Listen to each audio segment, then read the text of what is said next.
Histórias Assustadoras pra Contar no Escuro é a trilogia de livros infanto-juvenis de terror, porque a molecada adora ler uma história de terror, enquanto que Histórias Assustadoras pra Contar no Escuro, o filme de 2019, é a adaptação dessa trilogia. E se você não sabia dessa informação, já vale a inscrição. E como temos uma sequência confirmada em produção para esse filme, não tem hora melhor do que esse Spooktober, que eu notei que até agora tava faltando uma antologia de terror. E como eu tenho um quadro do Body Bags aqui atrás, eu não podia cometer esse sacrilégio. Porque antologias estão dentre os meus filmes de terror favoritos, principalmente quando o tema é Halloween, como por exemplo Trick or Treat. Para começar, um dos pontos mais legais dessa adaptação são os seus livros originais. A trilogia Histórias Assustadoras para Contar no Escuro era muito assustador, tendo em vista o seu público infanto-juvenil, que era tratado com um pouquinho mais de maturidade lá nos anos 90, quando essa trilogia foi lançada. Muito diferente, por exemplo, de Goosebumps, que era um pouco mais amenizado ali para um público um pouquinho mais jovem. E um dos principais fatores que tornam essa adaptação tão boa é a fidelidade com a qual eles tratam os monstros, as criaturas que existem desenhadas nos livros e que são praticamente esboços para o que a gente vê no filme. Mas vocês vão ver isso conforme a gente contar aqui a história do filme. O que a gente vai fazer agora. Então, se você ainda não assistiu esse filme maravilhoso, assista porque vão ter vários spoilers aqui no vídeo. A história começa enquanto a gente escuta Season of the Witch do Donovan, que é uma música que mostra a época em que o filme se passa ali por volta dos anos 70, se não me engano. E enquanto o nosso protagonista Stella anda de bicicleta, nós descobrimos que é Halloween, o melhor feriado de todos. E é interessante a gente ver essa escolha de período que acontece em filmes atuais, sempre com o filme se passando nos anos 70 e 80, talvez porque eles achassem que aquela época era mais assustadora. Por mais que eu particularmente acho que hoje é muito mais assustador. E conforme a Stella anda de bicicleta ali mostrando um pouco mais da decoração da cidade, também alguns outros personagens, eu fiquei muito surpreso de descobrir que essa atriz, que é muito boa, é dona de um TikTok com, se não me engano, mais de 4 milhões de seguidores. Eu não sei se foi por causa desse filme, mas é muito interessante, é uma informação que eu não sabia. E é legal a gente ver uma cidade se preparando para o Halloween, uma coisa que a gente nunca vai ver aqui no Brasil, infelizmente. Eu queria muito que essa realidade mudasse, mas eu entendo que é muito difícil isso acontecer, talvez por causa da religiosidade e tudo mais. Aí a gente acabou tendo que se contentar com o dia do Saci. Mas não aqui no canal. Aqui no canal a gente fala de Halloween, a gente faz com que o Halloween seja outubro inteiro. Ainda na introdução a gente é apresentado a um pouco de xenofobia ali de algum dos habitantes da cidade, que acabam afetando o nosso menino Ramon, um dos melhores personagens da história. E esse comportamento condenável é transmitido ali para alguns jovens, alguns jocks, com suas jaquetas de atletas, sendo valentões até contra espantalhos. E caso você não sabia, não existe apenas a denominação dos nerds, ali nos anos 80, que ficou mais popular. As pessoas que andam geralmente com as suas jaquetinhas de esporte são chamadas jocks,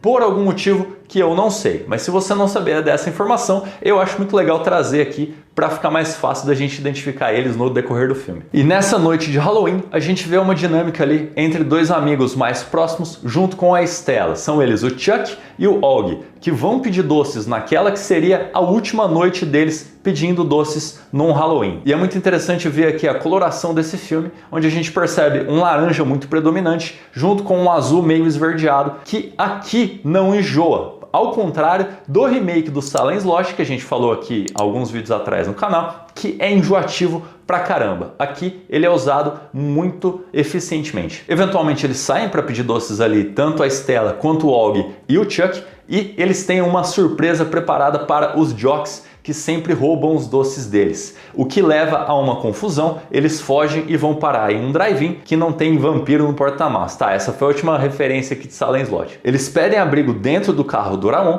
os jocks vão até o carro e ameaçam ele, se não abrir a porta eles vão estourar o vidro, no que eles são enxotados ali e a história continua. É muito interessante nessa cena que eles estão assistindo a Noite dos Mortos-Vivos original, que um dos personagens diz que é o melhor filme do ano. Eu acho que ele é um dos melhores filmes de zumbi já feito e o remake é tão bom quanto. Vídeo aqui no canal, inclusive. Essa cena no carro tem uma piada muito engraçada ali, porque o Chuck fica perguntando pro Ramon se ele tem um canivete e ele falando que não tem, só que a gente vê logo em seguida, quando eles vão visitar a casa mal assombrada, que ele tinha sim um canivete, que ele usa para abrir ali um cadeado, e eles acabam eventualmente encontrando um livro sinistro, e esse livro pertencia a Sarah, a pessoa que morava naquela casa e que muitos habitantes ali da cidade iam até a casa dela para ouvir as histórias assustadoras que ela contava. Como a gente bem sabe que Hollywood precisa pegar a coisa ali, o livro, e transformar em uma história mais concisa, com um fio conector a todas elas, e é isso que esse livro é. Ele é como se fosse uma história ali de por que o livro foi escrito com todas essas histórias assustadoras, para contar no escuro. E conforme tudo isso vai acontecendo na noite de Halloween, a gente volta pro Tommy, um dos jocks, eu acho que o jock principal ali,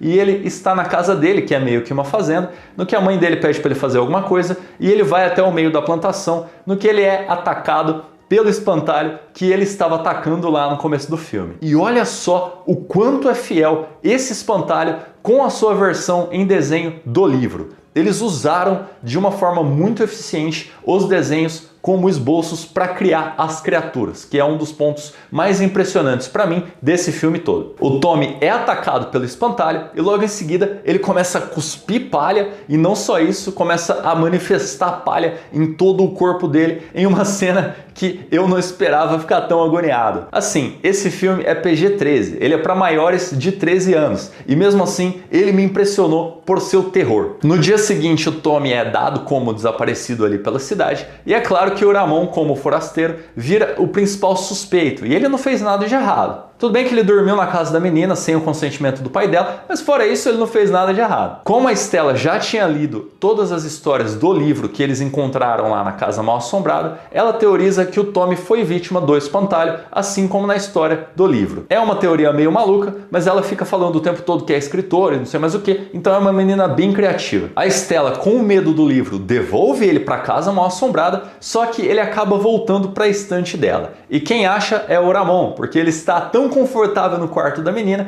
que sai fuçando por aí nas estantes. Ela fica apavorada, eles percebem que uma nova história começou a ser escrita e ela é sobre o amigo deles, o Og. Ela liga para ele desesperada e fala: não coma nada. O que ele faz logo em seguida? Dá uma colherada em um ensopado maligno ali. Eu achava que essa era uma das histórias mais fraquinhas ali sobre o dedão de um zumbi e um ensopado de dedão. Isso foi até eu reassistir o filme e lembrar que o ensopado não é só de dedão. O ensopado é de todos os restos do zumbi, o que é impressionante. De novo, como esse filme é PG-13, eu não sei. Porque logo em seguida, o Og se esconde embaixo da cama, escuta alguma coisa em cima da cama para olhar e ver que não tem nada, só para ser arrastado violentamente até a parede e para longe do seu quarto em uma cena muito aterrorizante. A Stella e o Ramon vão ali na casa do Og e eles arrastam a cama e percebem marcas de unhas que vão até a parede, o que por si só é uma cena belíssima. No dia seguinte, a Stella decide se encontrar com o Chuck e contar ali o que ela acha que pode estar acontecendo,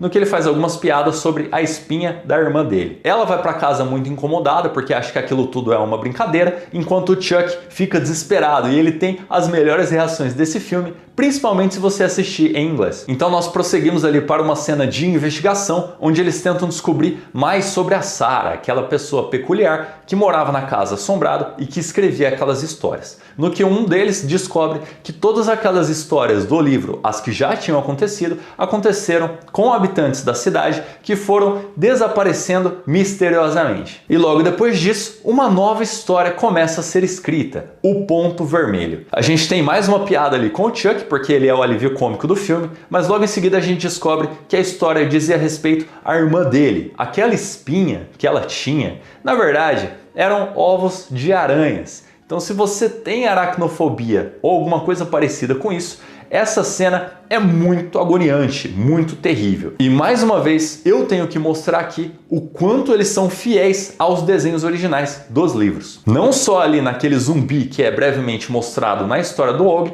mas aqui também na história da irmã do Chuck. Felizmente, a irmã do Chuck não desaparece, Apenas algumas aranhas ali saem da pele dela, assim eu digo apenas, mas é uma coisa muito aterrorizante. E percebendo que estão ficando sem tempo, eles decidem ir até o hospital onde a Sarah ficou internada. Eles descobrem que ela era uma pessoa boa, então de novo aquele clichê do fantasma que era bonzinho no final. E o hospital é o cenário do melhor monstro desse filme, aquela criatura branca, bizarra ali com o cabelo preto longo, que vem perseguindo o Chuck e encurralando ele ao ponto dele não conseguir fugir e ser abraçado por essa coisa e consumido por ela.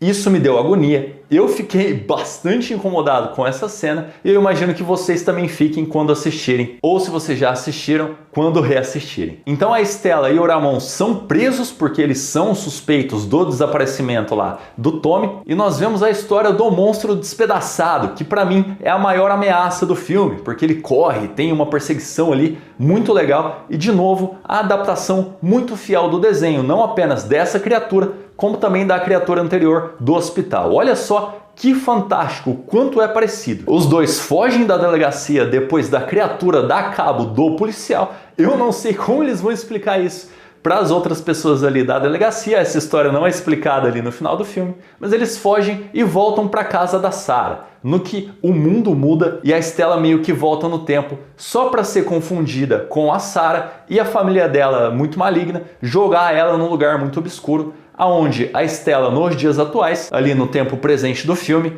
confronta a Sarah, que fala que tem uma história muito especial para a Stella. A Stella responde que não, que é ela que tem uma história para Sarah e fala para o fantasma que antes ela era a vítima, mas agora ela tinha se transformado no monstro. Assim, eu não acho que é uma boa ideia você confrontar o fantasma ali da forma que ela fez. Mas funcionou, porque a Sarah fica interessada no que a garota tem a dizer, entrega uma caneta para ela e ela diz que vai contar a história para toda a cidade, que a Sarah não era a vilã, mas que na verdade a família inteira dela que era. E que foram todos eles que botaram a culpa de todos os acontecimentos ruins na Sarah. E o filme termina com o Ramon indo para o Vietnã. Esse era todo o motivo pelo qual ele estava meio que fugindo da polícia ali o tempo todo. Ele era um desertor. Enquanto a Stella se muda com o pai dela e com a irmã do Chuck. E você deve estar se perguntando o que aconteceu com os dois desaparecidos. Pois bem, eles continuam desaparecidos, assim como o Tommy. E a Stella diz que espera trazer eles de volta algum dia e acredita que a resposta está naquele livro que ela agora está levando. Esse filme me surpreendeu de forma muito positiva, principalmente porque eu gostava bastante de Clube do Terror e eu não assistia Goosebumps na época que passava, porque eu não tinha TV a cabo. E o ponto que mais me agrada aqui é o quanto eles tratam a audiência jovem com maturidade. Eles mostram cenas perturbadoras que pessoas de 13 anos aguentariam assistir e se sentiriam felizes por aquele divertimento assustador ali, que era muito presente ali nos anos 90, como eu já disse, com o Clube do Terror e com a série de livros do Goosebumps. E diferente ali da adaptação do Goosebumps, que é muito mais comédia do que terror, esse aqui é extremamente forte no terror, na investigação e no suspense, além de algumas cenas extremamente dramáticas, muito boas, interpretadas ali pela Stella e pelo pai dela. Que de novo pra mim é um choque que essa menina seja uma TikToker, bizarro isso pra mim, mas tudo bem. E pra mim é muito importante que ainda existam filmes assim voltados ao público jovem, mas que não insultam a sua audiência, porque como eu já disse aqui em outras ocasiões, um filme voltado para o público jovem só é realmente bom se ele agradar tanto jovens quanto adultos. E não só eu gostei muito desse filme, como eu tenho certeza absoluta que eu, mais jovem, gostaria da mesma forma. E eu encerro o vídeo de hoje indicando mais um vídeo aqui fora do Spooktober, sobre o filme Paranorman, onde eu abordo muito melhor esse tema de terror infanto-juvenil. Muito obrigado por assistir até aqui e até o próximo vídeo.